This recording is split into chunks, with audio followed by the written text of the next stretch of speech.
The Sisters by Leonora Carrington. Drusilla, the letter read. Drusilla, I shall soon be with you. My love is already with you. Its wings are faster than my body. When I am away from you, I am only a poor stuffed bird, for you are guardian of my vitals, my heart, and my thoughts.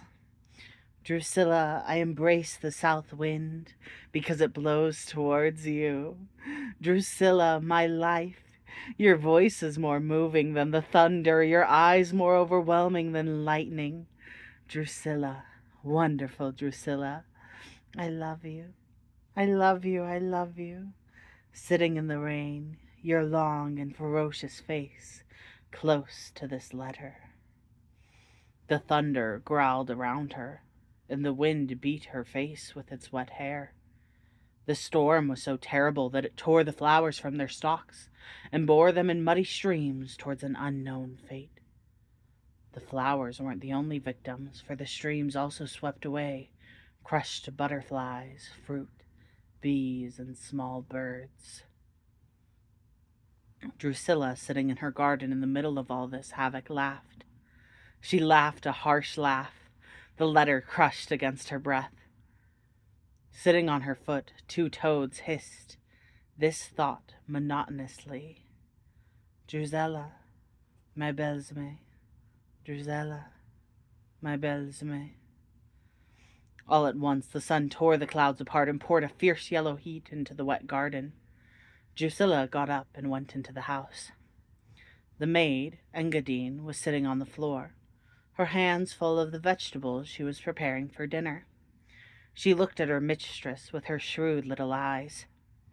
"Prepare the royal apartment," Drusilla said. "The king will be here this evening. Hurry and sprinkle the sheets with perfume." "I already knew all that," Engadine said. "The letter passed through my hands." Drusilla kicked her in the stomach. "Get up, garbage!" The servant rose, her face rigid with pain. "Jasmine or patchouli?" "Patchouli for the pillows, jasmine for the sheets, and musk for the purple blankets. Put the lilac dressing gown on the bed with the scarlet pajamas." "Hurry or I'll smack your face." In the kitchen, cakes and enormous tarts were put to the flame and taken from the oven. Pomegranates and melons stuffed with larks filled the kitchen. Whole oxen were turning slowly on spits. Pheasants, peacocks, and turkeys awaited their turn to be cooked. Chests full of fantastic fruit cluttered up the corridors. Drusilla walked about slowly in this forest of food, tasting a lark or a cake here and there. In the cellars, the old wooden casks gave up their contents of blood, honey, and wine. Most of the servants were lying about the floor, dead drunk. Drusilla took the opportunity to hide a demijohn of honey under her skirt. She went up to the attic. The top of the house was engulfed in a deep silence. Rats and bats peopled the spiral staircase. Drusilla arrived finally before a door, which she opened with a large key attached to a chain around her neck. "Juniper," she said, "are you there?" "As usual," answered a voice out of the gloom. "I don't move." "I've brought you something to eat. Are you better today?" "My health is always excellent, sister." "You're ill," replied Drusilla in an irritated voice. "Poor little thing." "It's Thursday, isn't it?" "Yes, as a matter of fact, it is Thursday." "Then I'm allowed a candle. Have you brought me one?" Drusilla hesitated a moment, then she spoke with an effort. "Yes, I've brought you a candle. I'm good to you." Silence. Drusilla lit the candle, illuminating a dirty little attic without windows. Perched on a rod near the ceiling, an extraordinary creature looked at the light with blinded eyes. Her body was white and naked. Feathers grew from her shoulders and round her breasts. Her white arms were neither wings nor arms. A mass of white hair fell around her face, whose flesh was like marble. "What have you brought me to eat?" she asked, jumping on her perch. The moment she saw the creature moving, Drusilla slammed the door behind her. But Juniper had eyes for nothing but the honey. "You've got to make it last at least 6 days," Drusilla said. Juniper ate for some time in silence. "Drink?" she said finally. Drusilla held out a glass of water, but Juniper shook her head. "Not that. Not today. I need red." Drusilla laughed. "No, you don't. Last time you drank red, you bit me. It excites you too much. Water's good for thirst." "Red," insisted Juniper in a monotonous voice. "Else I'll scream." With a quick gesture, Drusilla brought a knife from between her breasts. She held it to her sister's throat, who jumped on her perch with raucous cries like a peacock. A little later, Juniper spoke in a tear-choked voice. "I don't mean you harm. I only want a small glass, no more. I'm so thirsty, dear Drusilla. I want only a single drop, and afterwards a look at the beautiful new moon for 5 minutes. Nobody will see me, nobody, I promise you, I swear. I'll lie on the roof and look at the moon. I won't go away. I'll come back once I've seen the moon." Drusilla laughed silently. "And then what? Perhaps you'd like me to catch the moon to light up your attic. Listen, Juniper. You're ill. Very ill. I only want what's best for you. And if you go out on the roof, you'll catch cold and you'll die.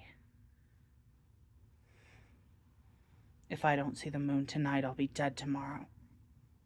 Drusilla screamed with rage. "Will you please shut up? Isn't what I do for you enough?" Suddenly, the two sisters heard the noise of a car approaching below. The servants began to shout orders and insult one another. "I have to go now," announced Drusilla, trembling. "Go to sleep." "Who is it?" Juniper hopped on her perch. "Mind your own business," replied Drusilla. "Rats, bats, and spiders are my business. I've given you socks to knit. Go knit." Juniper lifted her strange arms as if wanting to fly away. "My hands aren't made for knitting." "Then knit with your feet." And Drusilla left so hastily she forgot to lock the door behind her. Ex-King Jumart stepped from his old Rolls-Royce.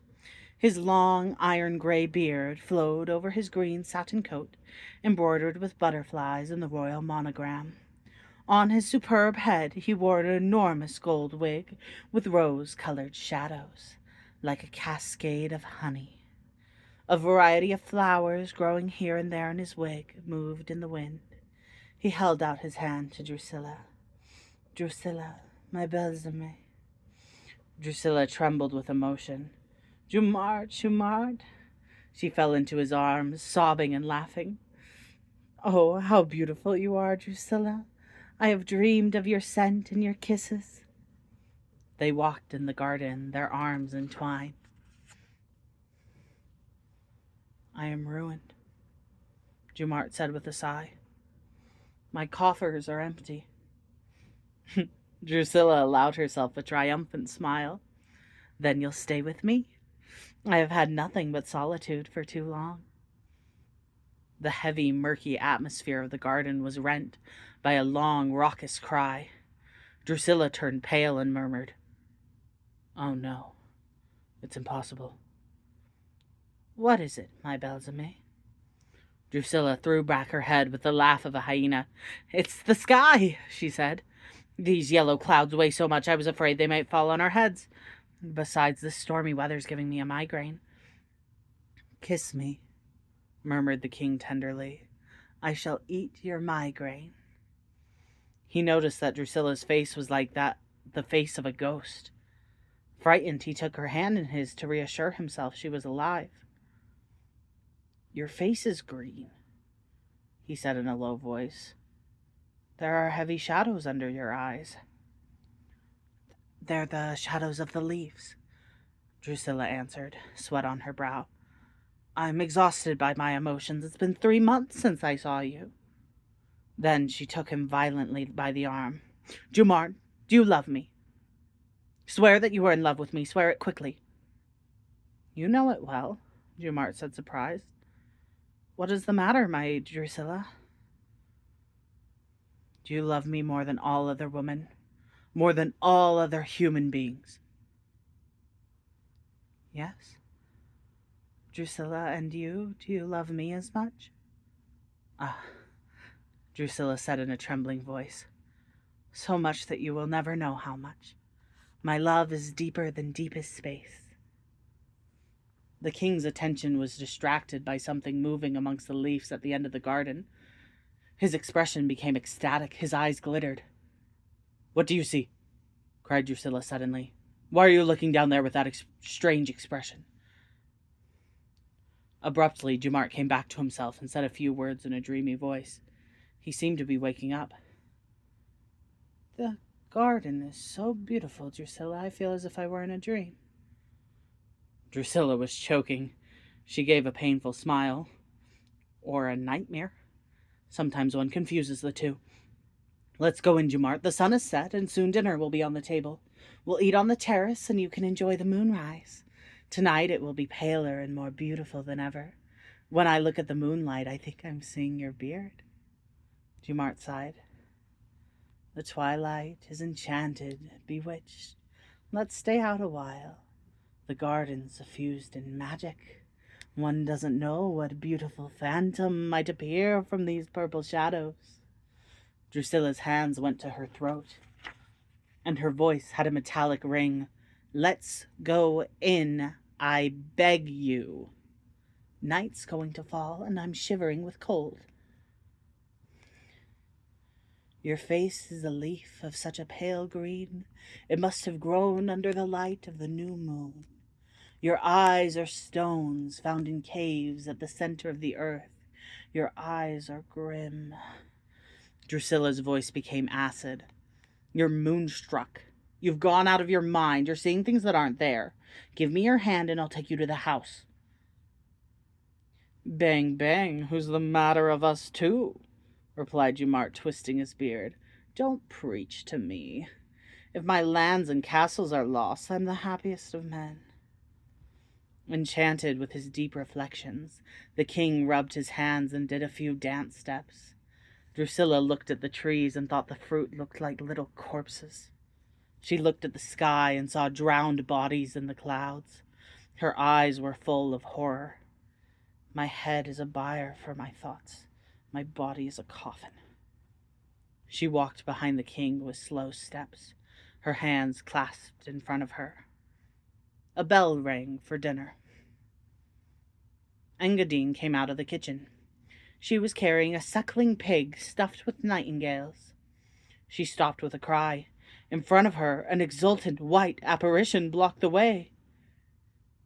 Engadine! What the devil, Miss Juniper? Engadine, how red you are! The maid drew back. The apparition approached, bounding. I've just come from the kitchen, Engadine said. It's hot in the kitchen. And I'm all white, Engadine. Do you know why I'm white like a ghost? Engadine shook her head without speaking. It's because I never see the light. And now I'm in great need of something, my dear little Engadine. What, then, what? The maid whispered, and she trembled so much that the suckling pig fell to the floor, the platter in 1,000 pieces. You're so red. So red. At these words, Engadine let out a long and terrible siren's cry.